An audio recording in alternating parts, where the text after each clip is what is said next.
Bonjour, aujourd'hui nous allons passer en revue un nouveau système,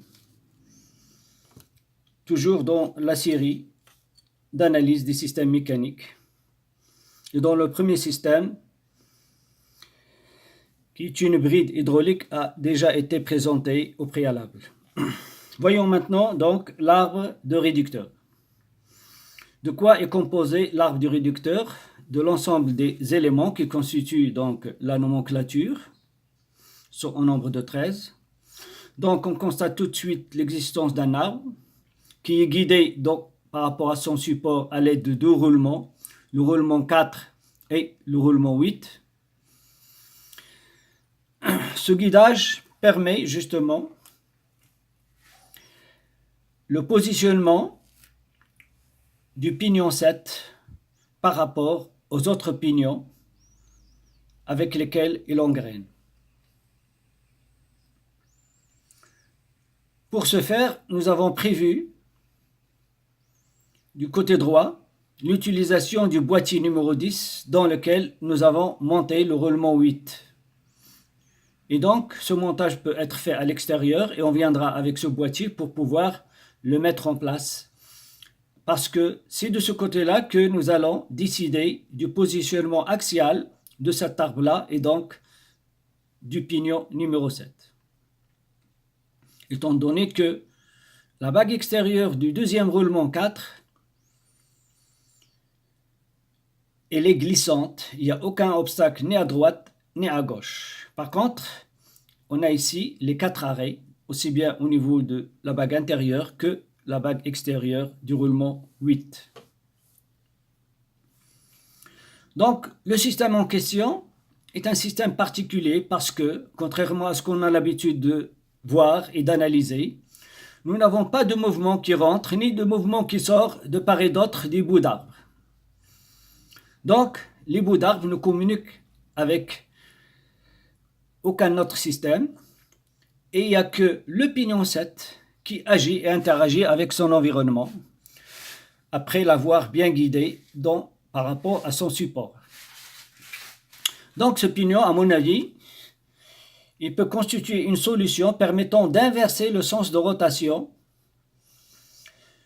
de la sortie par rapport à l'entrée dans le cadre d'une chaîne de transmission par engrainement, car le fait d'insérer un pignon, nous allons augmenter d'une unité le nombre de contacts extérieurs et par conséquent, nous allons inverser le sens de rotation.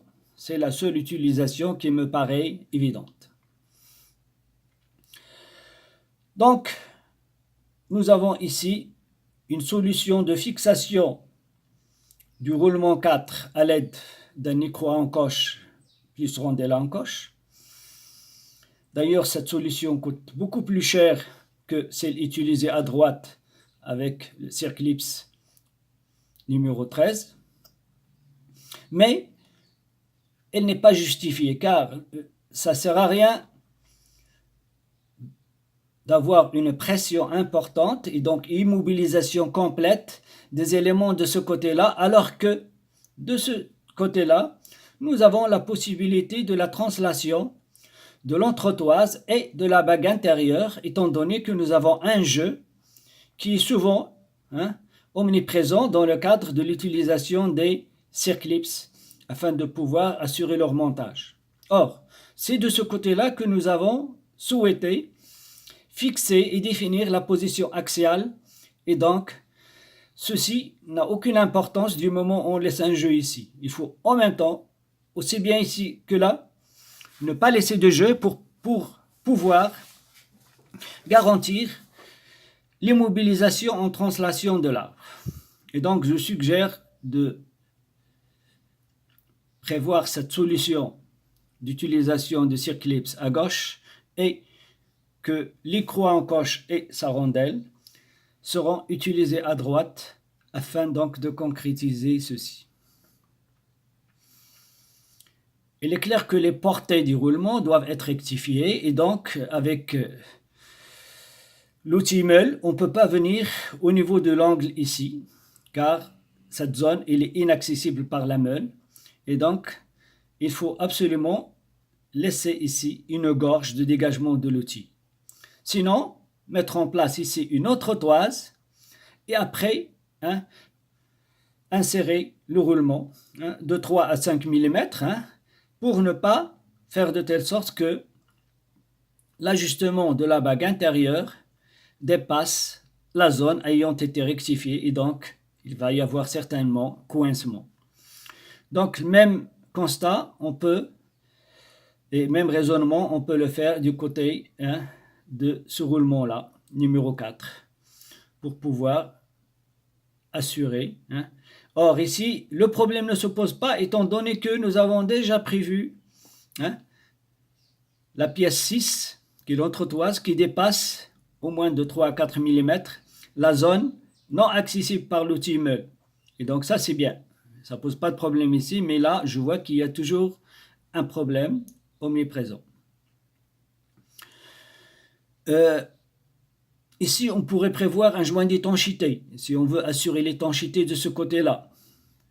Donc on pourrait insérer un joint à lèvres qui va frotter sur cette bague et il sera donc monté serré au niveau du couvercle 11. Il faut laisser un jeu pour éviter que les pièces qui tournent ne touchent pas les pièces qui ne tournent pas. Par exemple, le pignon 7, en tournant, ne doit pas toucher le support, ni de ce côté-ci, ni de ce côté-là, ni même toucher le boîtier 10. Au niveau du serrage, pour être sûr que nous avons bien positionné le boîtier, que le boîtier est bien mis en place et bien serré, en même temps que la bague extérieure, on doit laisser deux jeux. Un jeu ici, pour dire que nous poussons vraiment sur la bague extérieure du roulement 8 et non sur le boîtier. Et un jeu ici pour dire, attention, lorsqu'on va serrer et bien serrer, on n'arrive pas encore au buté. Et donc, c'est cette partie-là du boîtier 10 qui va buter sur le support. Et donc, ça permet d'immobiliser, hein, le boîtier en translation parce que c'est lui qui va définir avec exactitude la position en translation du roulement et par conséquent la fixation en translation du pignon numéro 7. Merci pour votre attention.